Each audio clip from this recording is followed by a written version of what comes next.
The night was really good. Really, really good. For 33 minutes and 25 seconds. And it was really bad for 10 minutes, and the Jazz got blown out. We're talking about it next on POSTCAST. David Locke along with Ron Boone after the Los Angeles Lakers score 140 points tonight and beat the Jazz 140-126. The Jazz led this game all the way up to 91-91. And then the Lakers outscored the Jazz 39-16 over the next about 10 minutes of basketball. Or you just want to take it from the end of the game, from 91-99, which happened at about the 2:25 mark of the third quarter. For the final 14 minutes and 25 seconds of the game, the Lakers outscored the Jazz 49-34. And that was that's the blowout portion of the ball game, and the Lakers caught the Jazz along the way. So let's start with the negative. What went wrong? What led to the blowout? What led to the blowout? I thought, obviously, in the third quarter when the Jazz just didn't. Well, first of all, in that first half, they were knocking down 3-point shots, which is something that they have done here in the last couple of ball games. Got off to a good start in that first quarter, maybe the first half, and knocking down threes. But in this basketball game, the biggest concern was the free throws, and they gave up tons of free throws there in that third period, in particular to Luka. And the Jazz ended up playing in the half court. And they just couldn't make it happen. So Luka was brilliant in that stretch. Yeah. I think this is a weird one because we scored 126 points, but I was most interested tonight in what I thought the Lakers, in credit to JJ Redick, had a very specific plan on how to guard the Jazz. And what I think's interesting is, for the most part, the Jazz handled it. Like, I think it's a really good sign of how good an offensive team. But Lowry, we didn't see Lowry come to the basketball and get any of the normal shots we usually see him get. His first 2 or 3 field goals were self-created, and he had to do a bunch of different things than he's ever done in the way that he played tonight, I thought.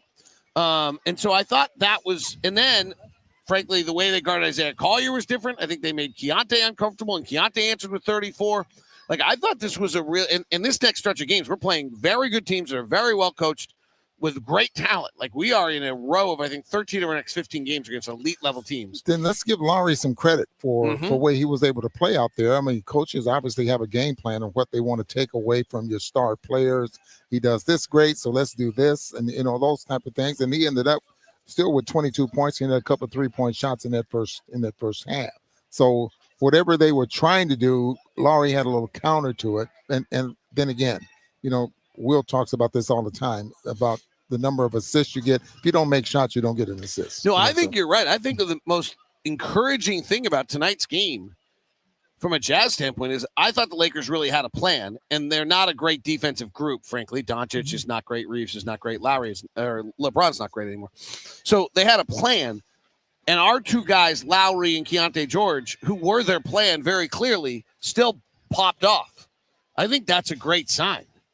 It's a great sign if the team is trying to take away something from you and you counter that by doing something else great. And I thought I agree with you, both of those guys did just that. And as a result, the Jazz scored 71 points in that first half, which is unreal, and only led by 4 points. The only concerning one to me, and it does seem as though like the league takes like 4 or 5 games and then like anything you're doing is over, is Isaiah Collier has not been shooting threes. He's been playing great, impacting games. But this game got, as high scoring as it was, this game got actually into the half court, I thought, for a good deal of the game. They did not guard him at all. They dropped off 6 to 8 feet off of him tonight. Everyone knows that from last year, but it's clear that he is going to have to make and take 4 or 5 3-point shots a night, or else. But he can't do this. There are no guards in the NBA that just don't shoot threes. I think Isaiah has not shot a 3 in about 60 minutes on the floor. Like, you just can't do that in this league. It's just not possible anymore. And so they really dropped off him tonight. They drop off and then clog the middle. You can't force any switches because they know you're not going to shoot the 3-point shot there as well. And as long as the game is showing a lot of speed, Collier can be very effective, and I thought that was what we saw there in that first half a little bit. But every coach, I mean, they're head coaches for a reason. Right. They put together a game plan, and your job is to counter it. And you know what? If you have LeBron, you better put together a game plan because he's going to tell you if it's not right. Right? I mean, all right, we saw LeBron opening his 23rd season. He has just I want to get your perspective on this. You played 1,041 NBA games or pro games. That's a lot of pro games. Tonight was his 1,563rd game. He has now played 59,071 minutes. He has now scored 42,195 points. He's now taken 30,590 shots. I know you're just jealous of that number. I mean, what's your thought on the fact, and he was pretty good. I mean, he wasn't great. He didn't have a burst tonight. He hasn't maybe had the burst in 24 months.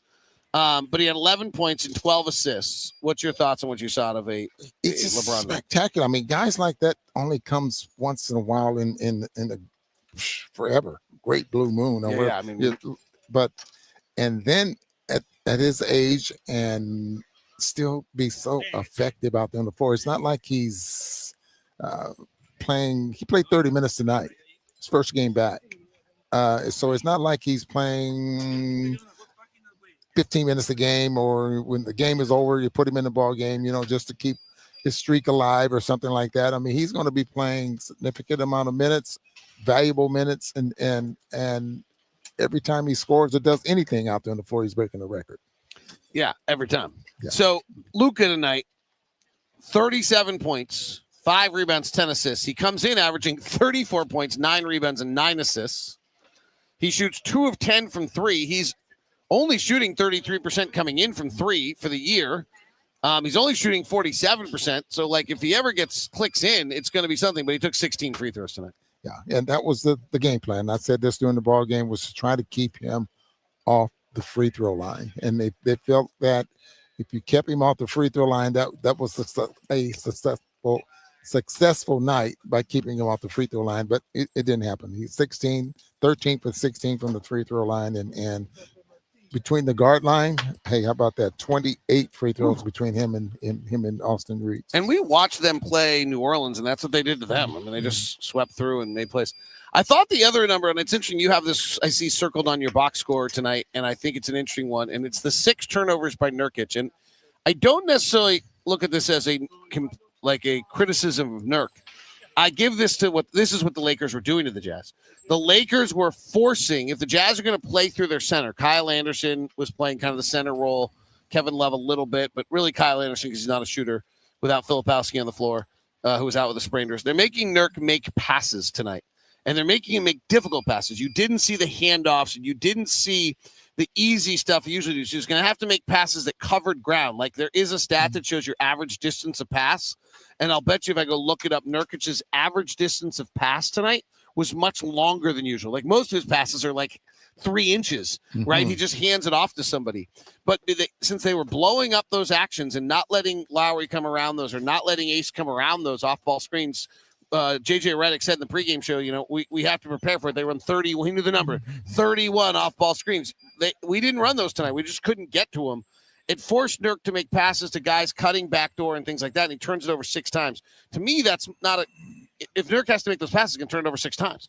I found that interesting listening to JJ, because he did make comments about numbers, something that you usually make, and not a lot of coaches make those, or at least they don't let us know that those numbers are out there. But he knew exactly how many numbers for Lowry and what they wanted to take away from him. He was more than willing to talk basketball. Yeah. He kind of seemed excited about that. Exactly. And kudos to you, because I'm sitting there and I finally closed my book, because everything was about, is LeBron going to play? How many minutes? And I mean, everything was about an individual and not about the game or anything like that. So once you gave him something to talk about, it seemed like he got excited about it. So, Ron, we're heading into a stretch of Oklahoma. I mean, I've talked to people. The Laker people here think Oklahoma City is like the greatest team they've seen since Durant's Warriors. I mean, they got clobbered by 25, but talking to people here, that's what they were talking about. Like, oh my gosh, have you played OKC yet? No. So we got OKC coming up here. Then we got the Lakers again Sunday. Then we go back-to-back to the Warriors. We get a break for Thanksgiving and come back to play Sacramento, which is kind of one of our respites there. But then, if I remember correctly, I had it up earlier, we have the Thunder followed by the Rockets, the Thunder again, followed by, the Rockets twice back-to-back. I mean, so that's Lakers, Thunder, Lakers, Warriors. Not a hard one against the Kings, or as a hard one, but Rockets, Nets get us a break. Knicks, Thunder, Lakers, Magic, Nuggets. 10 of our next 12 before the 23rd of December are against elite championship caliber teams. Magic, maybe not, but that's what they're supposed to be in the NBA. What are we going to learn in this stretch of basketball? Because how good we are. Well, and how far we are from being a team that you'd be concerned with. Meaning, I mean, there's always teams with a bad record and everything, but you see potential in that team that, this team can have a good night and beat you. And I think the Jazz will learn a lot about this team, and I think that the league would probably learn something about our young players. And what's your expectation? Because I'll be perfectly honest. My expectation is we're going to find out how far away we are. Yeah, and that's probably the best way of putting it. And let me be clear on what I'm saying there. I think it's going to be we're going to find out that we're really far away. Yeah, I totally agree with that. All right. Thank you for backing me up on that, so I wasn't on an island for that one. I greatly appreciate it. All right, that is Postcast tonight. Utah Jazz fall to the Los Angeles Lakers, a stretch that just gets away from them. I guess we didn't – you kind of dug it. Is there any one thing you would say they have to do better next time if that stretch so that they don't have this stretch as we play these good teams? Okay, so when you're as hot as they were in that first half, knocking down shots and everything, the defense needs to carry the offense sometimes. And I thought that second half, good point, the defense did not carry the Jazz. And the reaching fouls, the Jazz ended up with 20 to 30 fouls. They've been averaging 20, if I remember correctly, 20, maybe low 20s or something like that. But I know they shoot about 29 free throws a game.